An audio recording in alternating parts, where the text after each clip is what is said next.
Bonjour YouTube, j'espère que ça va bien, c'est Voltar. Aujourd'hui, on se retrouve pour une nouvelle vidéo sur ma chaîne concernant le futur jeu de Nintendo Super Mario Wonder. Aujourd'hui, je voulais vous partager une théorie que j'avais concernant les personnages de ce jeu.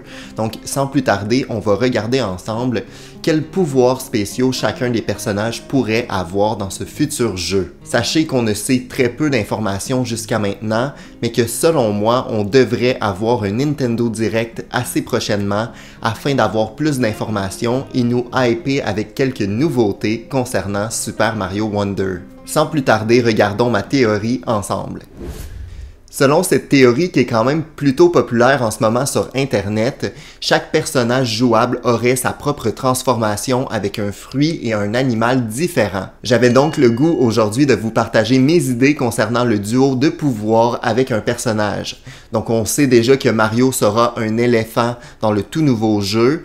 On sait d'ailleurs que celui-ci peut attaquer les ennemis avec sa trompe, mais je pense qu'il y a également un autre pouvoir caché derrière cette transformation-ci. On le voit un peu dans le trailer qu'on a vu lors du dernier Nintendo Direct. Il se retrouve en fait tout près d'une fontaine d'eau, et selon moi celle-ci n'est pas anodine puisqu'on semble pouvoir déceler des éléphants en fait sur cette fontaine-là. Donc selon moi on va pouvoir avoir une interaction avec Mario éléphant et cette fontaine d'eau. Pourquoi celui-ci ne pourrait pas prendre l'eau avec sa trompe et ainsi projeter des jets d'eau contre les ennemis? Pourquoi pas à la manière de Yoshi's Island où on se retrouvait avec un viseur, ou encore Yoshi's Woolly World ou Yoshi's Crafted World, où celui-ci peut en fait projeter grâce à un viseur des œufs. Là ça serait en fait un jet d'eau que tu peux diriger pour attaquer les ennemis. Ça serait pas mal intéressant. Ça pourrait rajouter au gameplay aussi, créer des obstacles qui sont destructibles grâce au jet d'eau de Mario éléphant. Donc je pense qu'il y a du potentiel pour exploiter cette transformation-là un peu plus qu'on l'a déjà vu dans le dernier trailer. Pour ce qui est des autres transformations de personnages, j'avais de la difficulté à voir ceux-ci se transformer en des animaux massifs à la manière d'un éléphant, tout comme Mario. Donc je voyais mal Peach, Daisy ou encore Toad se transformer en un animal aussi gros, aussi massif. Par contre, du côté de Luigi, je pense qu'il y a la possibilité de le voir se transformer en un animal assez similaire. J'ai pensé à une poire qui transformerait Luigi en rhinocéros. Ça pourrait permettre à notre personnage de développer un pouvoir qui lui permet de sprinter, donc plus rapidement que la normale, mais également foncer sur ses ennemis grâce à sa corne et donner des coups de corne sur son passage pour détruire certains obstacles. Un peu à la manière de Rambi dans Donkey Kong Country. Je pense qu'il y a un lien intéressant à faire avec ça et une possibilité de gameplay également plutôt intéressante.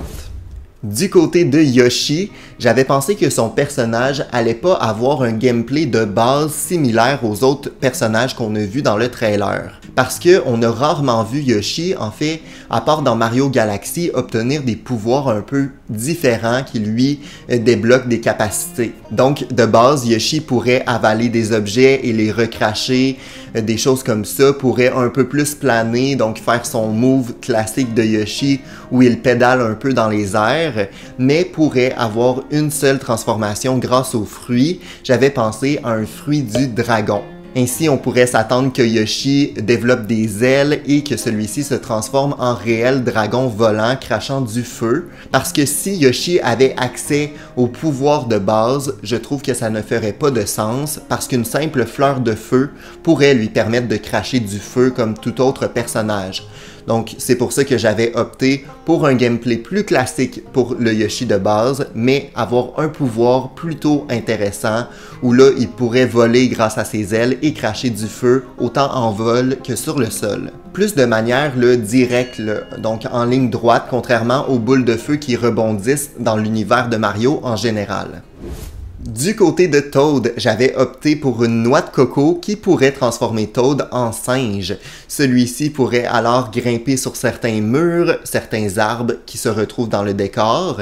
On le voit de toute façon dans le gameplay de Super Mario Wonder. Mario peut maintenant plus interagir avec le décor, donc grimper par exemple dans des cascades, donc les remonter. Je trouve ça plutôt intéressant. Ça pourrait être la même chose avec un Toad avec une transformation en singe où celui-ci pourrait grimper grimper aux arbres des décors et ainsi collecter des pièces ou encore des items intéressants. Je pense aussi que ça pourrait être un élément qui facilite certains gameplays. Donc Toad pourrait aussi, par exemple, se raccrocher au rebord de certaines plateformes ou encore pourrait utiliser sa queue comme une troisième main qui lui permettrait de transporter des objets comme des carapaces, des choses comme ça en hauteur.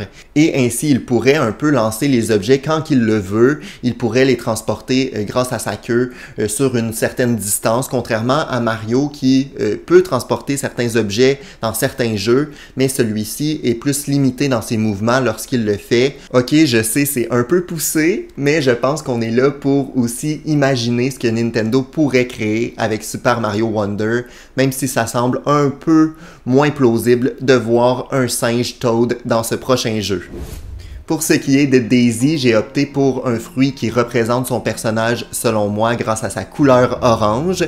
Donc une orange ou une tangerine pourrait transformer Daisy selon moi en kangourou parce que pourquoi pas, ce pouvoir pourrait permettre à la princesse en fait de faire des sauts plus hauts ou du moins faire un double saut une fois en l'air un peu à la manière, je pense que c'était Peachette dans New Super Mario Bros. U Deluxe. Donc ça pourrait être un élément de gameplay similaire à celle-ci où elle peut sauter à la manière d'un kangourou finalement. J'imaginais son personnage comme étant le seul qui peut transporter un autre objet avec lui, contrairement à d'autres jeux Mario où on pouvait garder des objets avec nous en inventaire et l'utiliser quand on voulait. Ainsi, on pourrait transporter un objet qu'on collecte dans la poche du kangourou et l'utiliser au moment où on en a besoin. Donc, par exemple, un mini champignon, ça pourrait être un moment clé là, du jeu où on utilise le champignon que Daisy a gardé dans sa poche de kangourou. Je trouve que ça fait du sens en même temps et que ça rajouterait quelque chose d'intéressant à son personnage puisqu'elle serait la seule à pouvoir transporter des objets comme ça. Et évidemment, qui dit kangourou dit un peu bataille, des choses comme ça. Donc, je l'imaginais aussi pouvoir donner des coups de pied ou des coups de poing aux ennemis plus rapprochés. Donc, ça serait aussi intéressant de la voir faire ça. Pour ce qui est finalement de Peach, j'ai opté pour le fruit pêche parce que ça me semble tellement logique et finalement une transformation en lapin. Celle-ci pourrait donc sauter plus haut, sauter à répétition peut-être, mais j'avais pensé qu'elle pourrait également charger un saut si tu maintiens le bouton. Ainsi, elle pourrait aussi éliminer les ennemis sur son passage, donc même s'il y a un ennemi volant, elle pourrait donc le bumper, donc arriver en dessous de lui et le tuer, contrairement à certains ennemis qu'on peut seulement sauter dessus, elle pourrait en fait les tuer à partir du sol, donc d'en bas en sautant, en les éliminant sur son passage. Et évidemment, tout comme les lapins, elle pourrait utiliser ses pattes arrière pour donner des coups, donc possiblement éliminer aussi des ennemis qui sont derrière elle, donc ça pourrait être un élément de gameplay aussi intéressant. J'ai donc opté pour des choses qui sont assez variées, assez différentes pour chaque personnage, mais ça reste que des théories, des idées folles un peu que j'ai développées et que j'ai eues sur le passage, mais je pense qu'il y a de nombreuses autres idées à développer concernant ce jeu-là. Je pense aussi qu'on n'est pas à l'abri de certaines surprises, un peu à la manière de Mario Odyssey où Nintendo nous avait révélé que Mario pouvait utiliser sa casquette pour se transformer en ennemi seulement à partir du deuxième trailer, si je me souviens bien. On pourrait voir la même chose avec Super Mario Wonder où Nintendo nous a gardé cette surprise-là des transformations uniques pour un deuxième trailer plutôt en septembre. Je pense aussi qu'on a la possibilité d'avoir d'autres personnages jouables à débloquer à travers notre aventure. Je pense notamment à Rosalina, donc Harmony, ou encore à Wario ou Waluigi qui pourraient aussi avoir leur propre transformation. Je verrais bien un Wario qui utilise une transformation un peu de morse où il pourrait glisser sur le ventre pour attaquer ses ennemis, un peu à la manière de la transformation de Mario Pingouin. Ça reste encore que des théories et des idées, mais vous me direz en commentaire si vous êtes d'accord avec celle-ci et si vous avez aussi des idées concernant les transformations ou les personnages à venir dans ce jeu-là. Merci beaucoup d'avoir regardé, on se retrouve très bientôt pour une nouvelle vidéo sur la chaîne. Ciao!